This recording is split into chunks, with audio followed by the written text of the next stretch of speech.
Alright, what's up? What's up? It's your boy Knowledge with the Knowledge. Universally alkaline, natural health, wellness, and herbal remedies. It's that time again.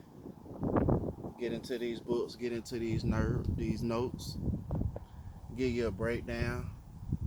So today we're gonna chop it up and talk about minerals. What are they? Why they are the way they are? What are some minerals? And a breakdown of the sources where you can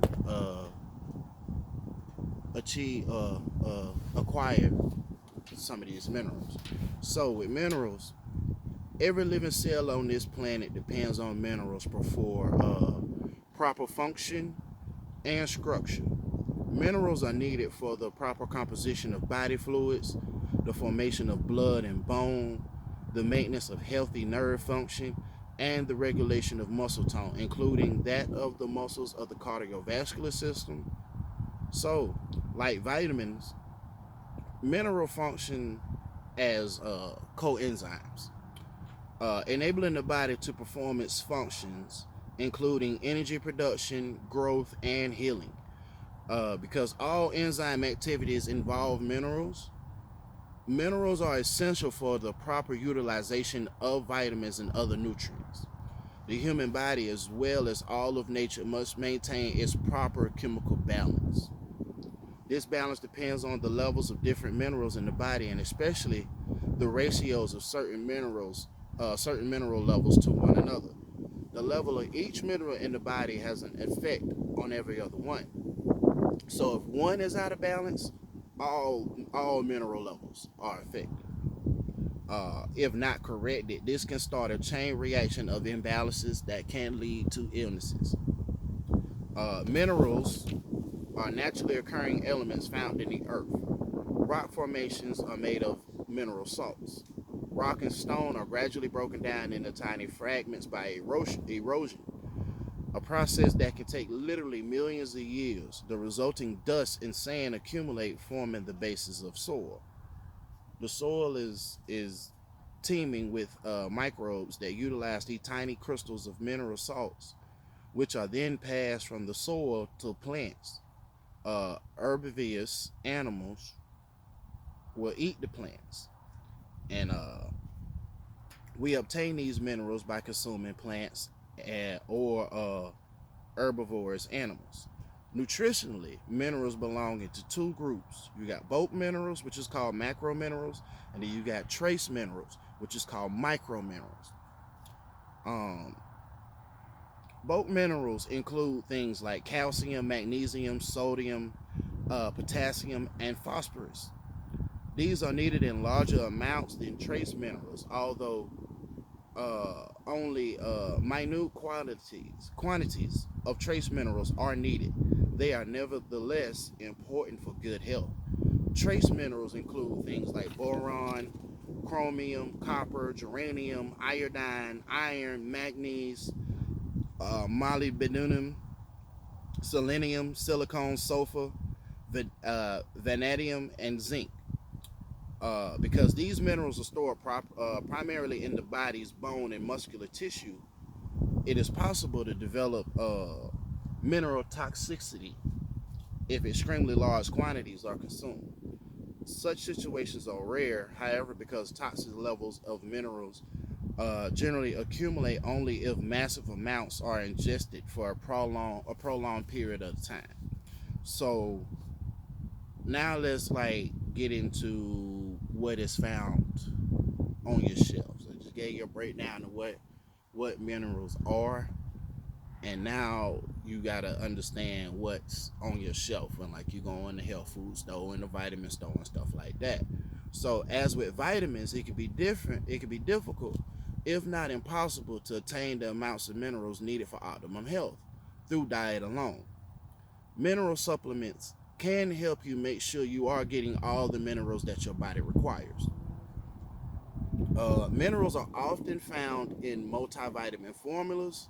Minerals are also sold as single supplements as well. These are available in tablet, capsule, powder, and or liquid form. Some are available in chelated form, which means that the minerals are bonded to protein molecules that support them to the bloodstream and enhance their absorption.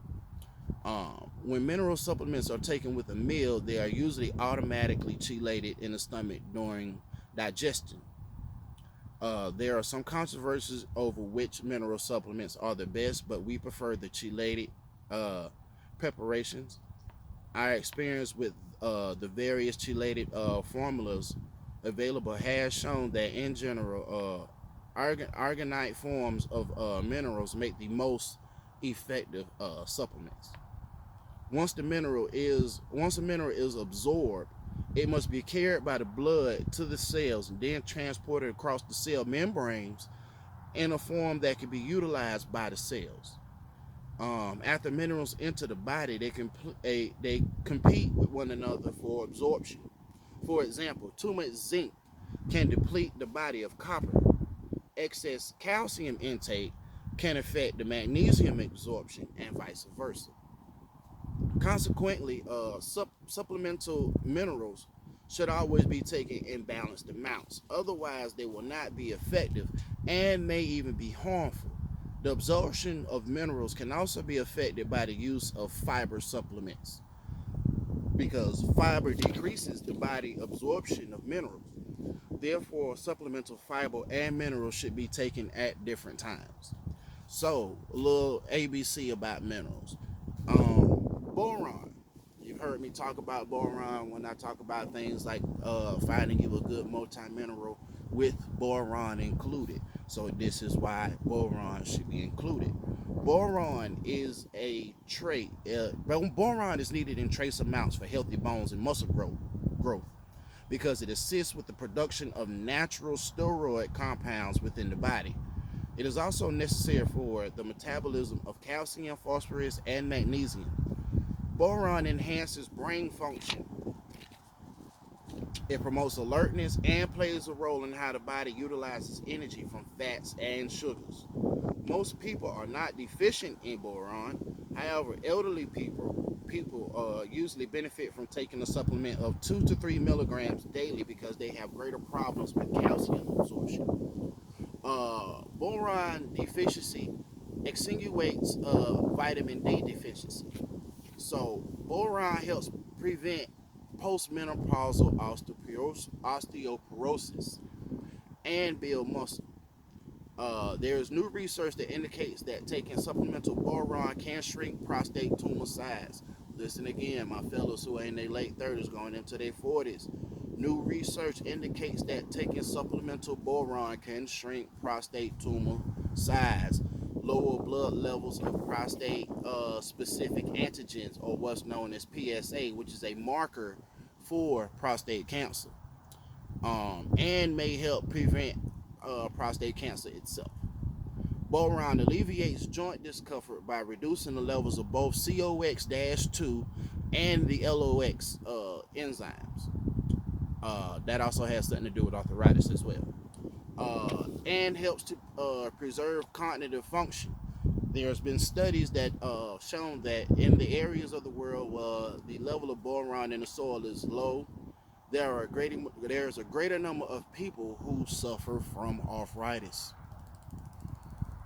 There's also a study conducted by the U.S. Department of Agriculture that indicated that within 8 days of supplementing their daily diet with 3 milligrams of boron, a test group of postmenopausal women lost about 40% less calcium, one-third less magnesium, and slightly less phosphorus through their urine than they had before beginning boron supplementation. Now, some sources that you can naturally find boron in: apples, carrots, grapes, dark leafy green vegetables, raw nuts, pears, and whole grains. Right now is the time to really be eating your dark green leafy vegetables because we're switching into another season. We've come out of the fall and we're going over in. I mean, we're coming out of summer and we're going into the fall. You're starting to see the leaves change. You're starting to see the different shades of greens and yellows and browns and oranges come into play. Something to be cautious with boron before I go into another mineral. Do not take no more than 3 to 6 milligrams of supplemental boron daily unless it's prescribed by a healthcare professional, because boron is toxic in high doses. So 15 milligrams or more daily for adults, less than children. But it's not carcinogenic or mutagenic. Many supplements for bone health contain 3 milligrams of boron. So if you are using a multivitamin slash multimineral supplement, be sure that your total intake through diet and supplement does not exceed 20 milligrams.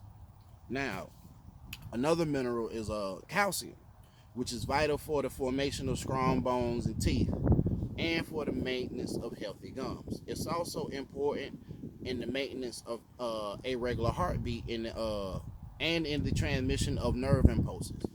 Calcium lowers cholesterol levels and help prevent cardiovascular disease.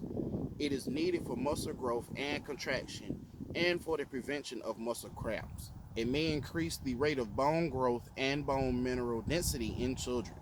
Recently, calcium from dairy products or supplements has been shown to promote weight loss, especially in terms of fat loss. However, these findings are not universally accepted. Um, this important mineral is also essential in blood clotting and helps prevent cancer. It may lower blood pressure and prevent bone loss associated with osteoporosis as well. Calcium provides energy and participates in the protein structuring of RNA and DNA. It's also involved in the activation of several enzymes, including lipase, which breaks down fats for utilization by the body. In addition, calcium maintains proper cell membrane permeability, aids in neuromuscular activity, help keeps the skin healthy, and protects against the development of preeclampsia during pregnancy, the number one cause of maternal death. And high blood pressure, if high blood pressure develops due to pregnancy, it can be reduced by calcium intake. Calcium also protects the bones and teeth from lead by inhibiting the absorption of this toxic metal. If there is a calcium deficiency, lead can be absorbed by the body and deposited into the teeth and the bones. Calcium deficiency can lead to the following problems: aching joints, brittle nails, eczema, elevated blood cholesterol, heart palpitations, hypertension, which is also known as high blood pressure, insomnia, muscle cramps, nervousness, numbness in the arms and or legs, a pasty-like complexion, rheumatoid arthritis, rickets, and tooth decay. So deficiencies of calcium are also associated with the cognitive impairment, convulsions, depressions, delusions, and hyperactivity. So some sources of calcium, like I say, it is found in dairy foods, salmon with the bone in, sardines, seafood, dark leafy green vegetables.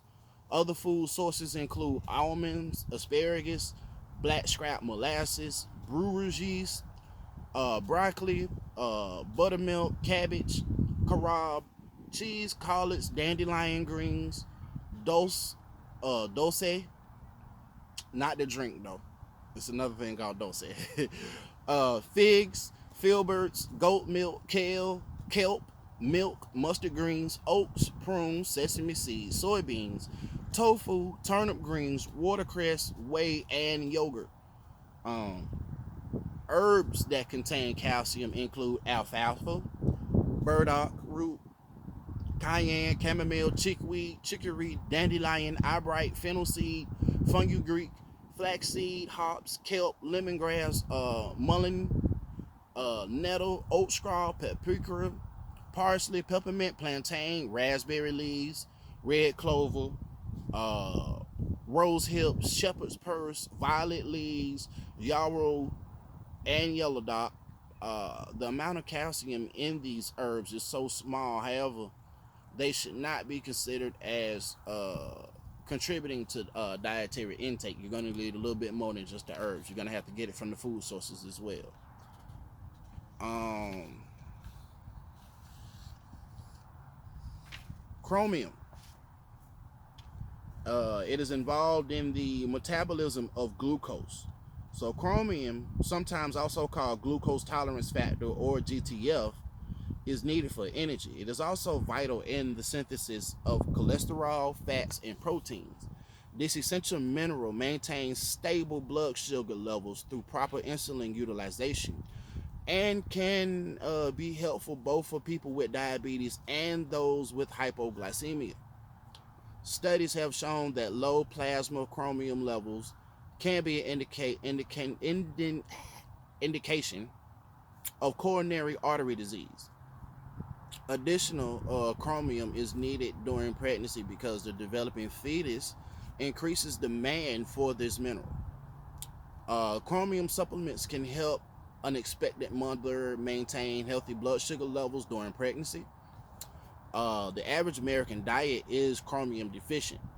Only 1 out of 10 Americans has an adequate amount of chromium in his or her diet. There are 5 main reasons for this. The form of chromium in many foods is not easily absorbed. Only about 0.4 to 2.5% of dietary chromium is absorbed. Not enough foods containing chromium are consumed.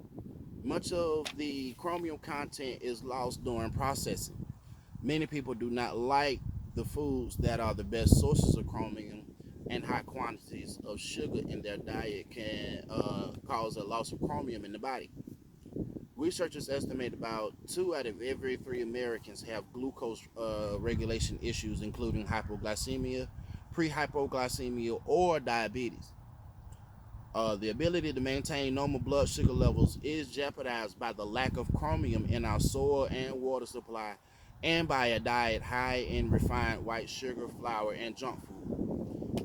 A number of human and animal studies have found that chromium supplements can improve insulin sensitivity and blood sugar control in the face of insulin resistance, elevated blood glucose levels, impaired glucose tolerance, and diabetes. A deficiency of chromium can lead to anxiety, fatigue, glucose intolerance, particularly in people with diabetes.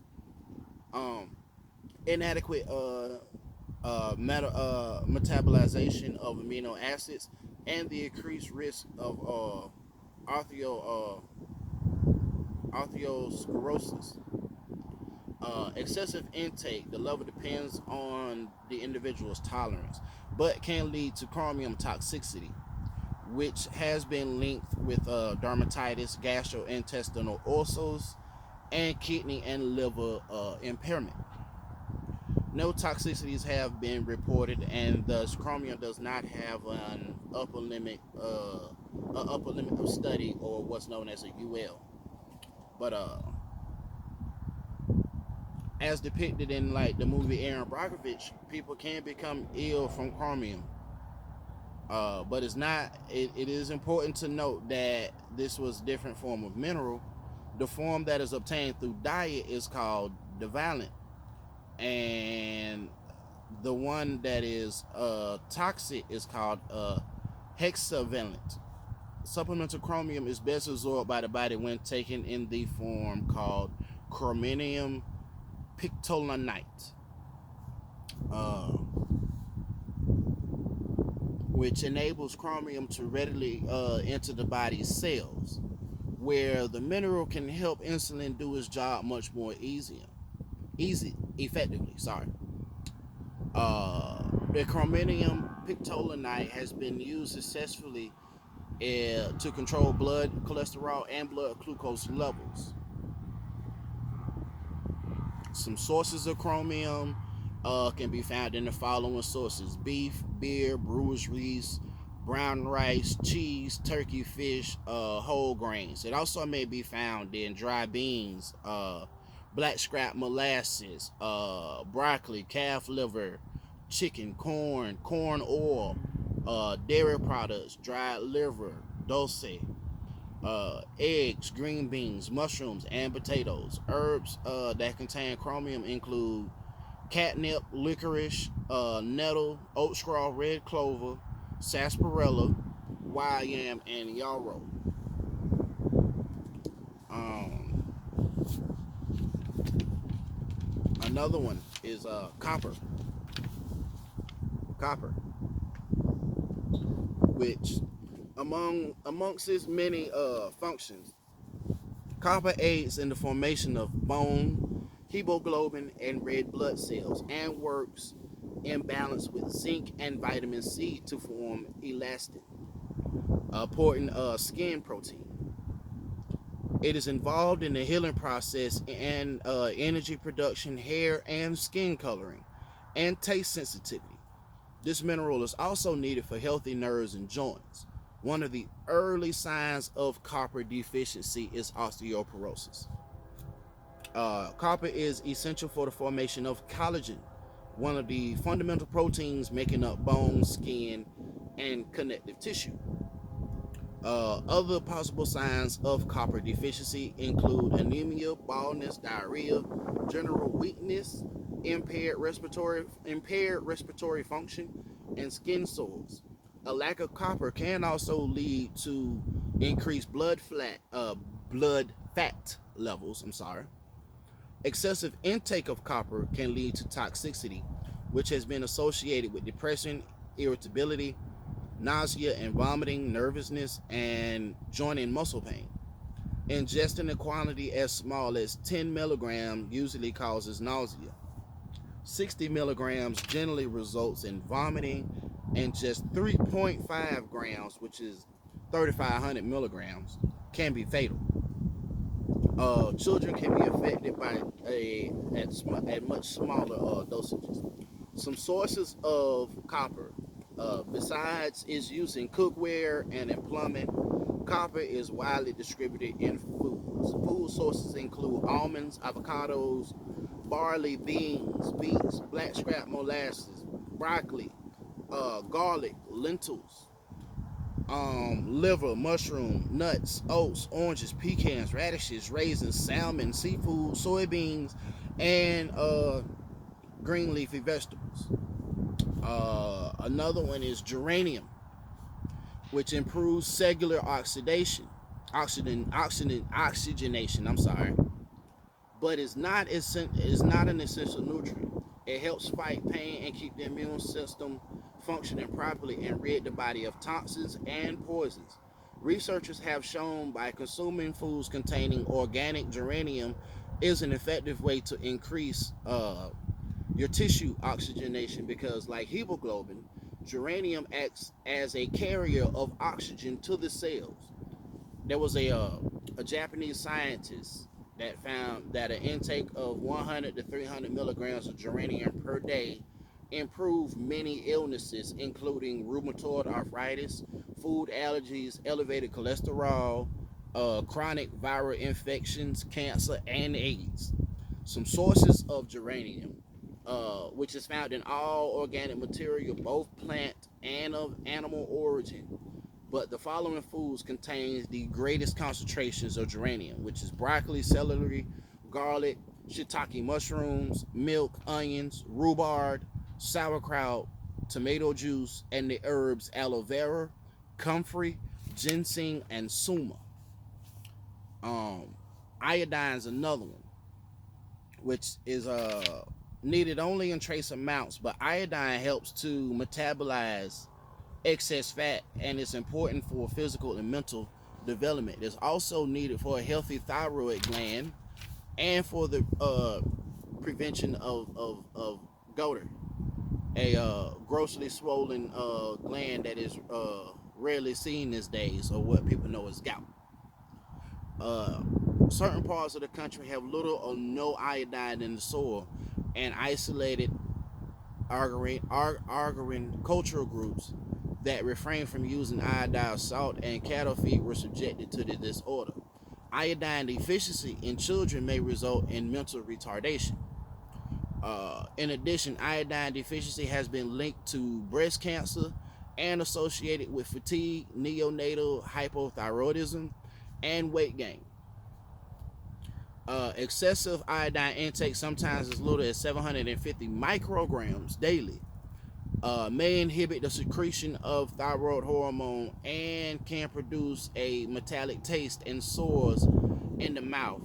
swollen salivary glands, diarrhea, and vomiting. If you have any problem with your thyroid, speak with your physician about iodine. In most cases, however, the small risk of chronic iodine excess is far outweighed than the hazards of a low iodine diet. It's especially important for women of childbearing age and children to get adequate amounts of iodine.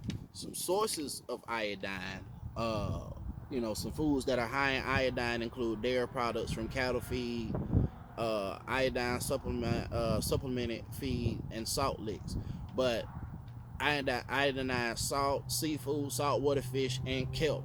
It also may be found in asparagus, dulce, garlic, lima beans, mushrooms, sea salt, which provides nature's own balance of minerals, sesame seeds, soybeans, spinach, summer squash, Swiss chard, and turnip greens. And most of your fruits and vegetables grown near the coast contain more iodine than those grown on the inland.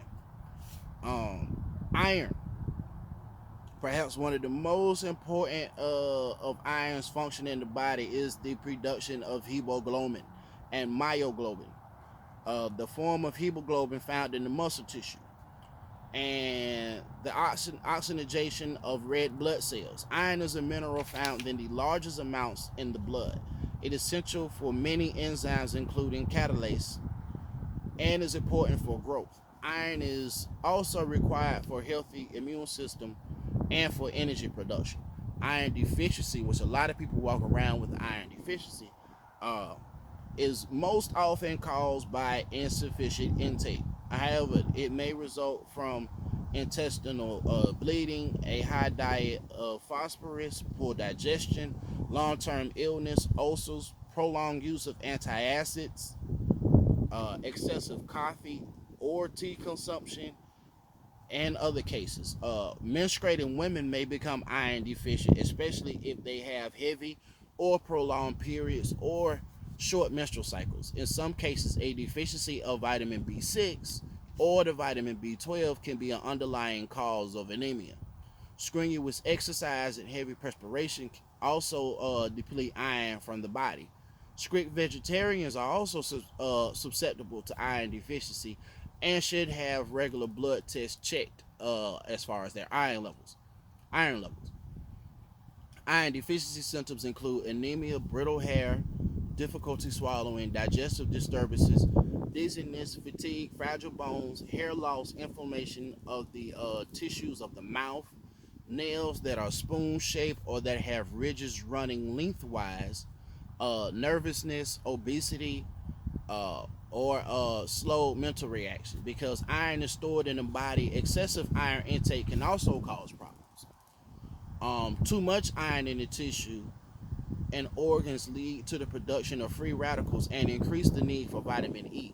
High levels of iron were once thought to be associated with heart disease and cancer, but newer data indicates that having high iron stores does not seem to predict who will get cancer, but may predict who will get heart disease. However, uh, ferritin, a protein in the body that binds to iron, was associated with an increased risk of cancer in women when the level was greater than 160 micrograms per liter.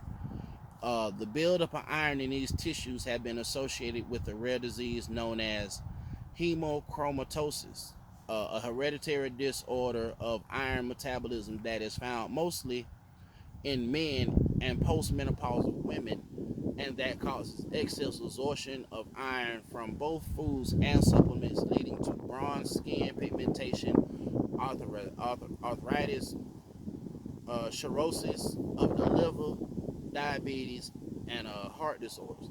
Some sources of iron can be found in eggs, fish, liver, meat, poultry, green leafy vegetables, whole grains, enriched breads, and cereals.